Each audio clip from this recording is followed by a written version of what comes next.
Hey Sparks, what the heck is up? It's Terragaze here, and today I have a very simple discussion planned, and it's really for people who are just getting into Magic, and also people who are just maybe looking at this Commander's Legends and just kind of like scratching their head, I suppose.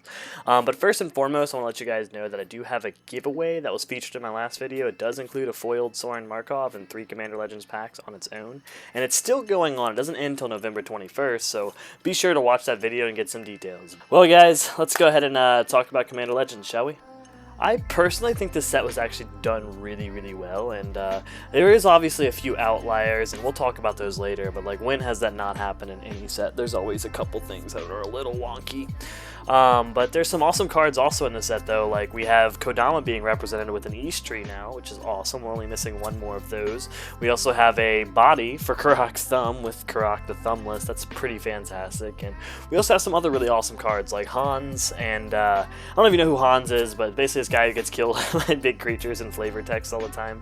And they had a unique card featuring him, basically with his sister, I believe it is, Safi. And basically they are always like together, getting killed together and reviving each other, and it's just a bunch of like fun background lore that they decided to make creatures for, and it's pretty good. It's a very fitting effect, so it works out really well. I really wish you could have had these two as partners, because I think that would be like really cool. I guess it's what Homebrew's for, so when you're with your friends, I would definitely run these two as partners, just because, you know, kind of like, it's just what it is. But anyways, you know I love some juicy lore throwbacks, and not only with what we've already went over, but in the future I'll be making a video covering all these and their significance or lack thereof, because some of these interesting stories are pretty phenomenal, and it's kind of neat that they're finally, you know, paying homage to those people that were out there. Like we have an angel that was previously unnamed now having a card. We have, you know, we have a returned king that, you know, was supposed to be around forever, and it's kind of neat that we're kind of getting some, you know, I guess like respect paid back to those people. So let's go ahead and move on to what we're all here for. And so basically some stuff that were released in Commander Legends kind of brewed up a storm in the MTG community, and I just wanted to offer my opinion on some of these, and maybe either quell or hopefully not fan, but just offer my constructive opinion or deconstructive opinion. I really don't know what to call it.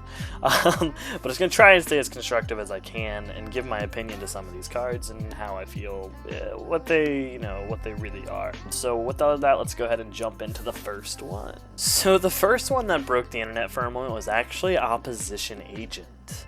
This is a 3-cost, 1 harsh black creature card that reads Flash, meaning that it's an instant speed.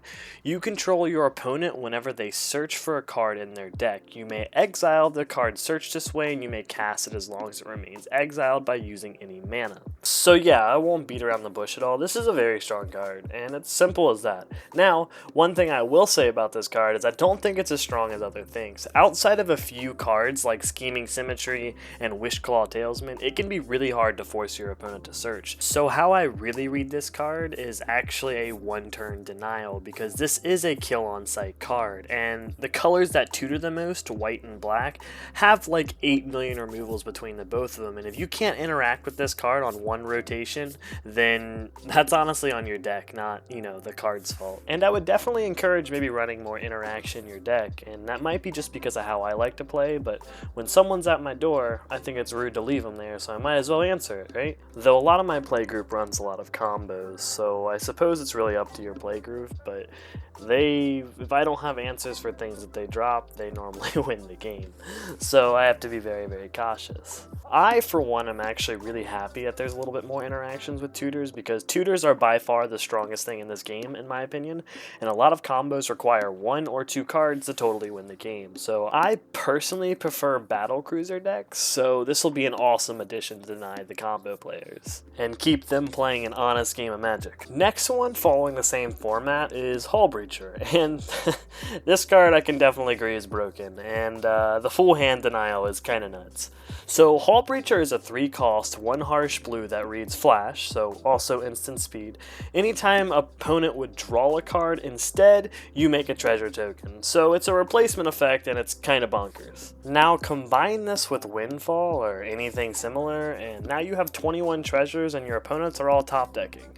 This card is an example of power creep. This is literally not only Smothering Tithe, but also Narset printed on the same instant speed permanent, also costing less mana. This reminds me kind of like Lithoform Engine, where they just kind of combine things. Like they put Rings of Bright Hearth and Psionic Resonator plus one unique permanent copy ability all wrapped up into one card, and then it costs one less than the other cards. And it's just like Lithoform, this card's really pushed, and it's pretty busted. Finally, I want to talk about the giant elephant in the room. We have a new addition to this Lotus series with the Jeweled Lotus, and this card is garbage, dude. Like, hot garbage. I'm not talking about, like, garbage like it's good, but it's actually a dumpster fire, like, hype train that ran out of fuel going uphill. Like, this card reads for 0 mana. I can drop this and create 3 colored manas, but only to use on my commander. And sure, in a game where you start this off in your hand, heck yes, this will accelerate you, and as long as you're running a mono or dual-colored commander, the likelihood of this is 7%. 14% with your free mulligan. You want to know some other cool percentages? 86% of the time, this will be a dead card in your hand, meaning that anytime my commander is on the battlefield and I draw this card, it is pointless. I have now a waste of a sleeve in my hand. So if you're going to pay $200, you might as well just spend half that and get a Mana Crypt instead, because that's a good accelerant. There you have it, Sparks. Really, that's only the hot topics that are for Commander Legends. Other than that, they did a really good job, and there's some really awesome stuff in it. If there's anything I missed, please type it down below in the comments, and I'll go ahead and give you my opinion on it there. Also, one last reminder about my giveaway. It's in my last video. Please watch it to get the details. If you like this video, please leave a subscribe, a like, a comment, and honestly, everything helps. It really, really, really does. But other than that, you guys have a wonderful day. Tara out. Bye!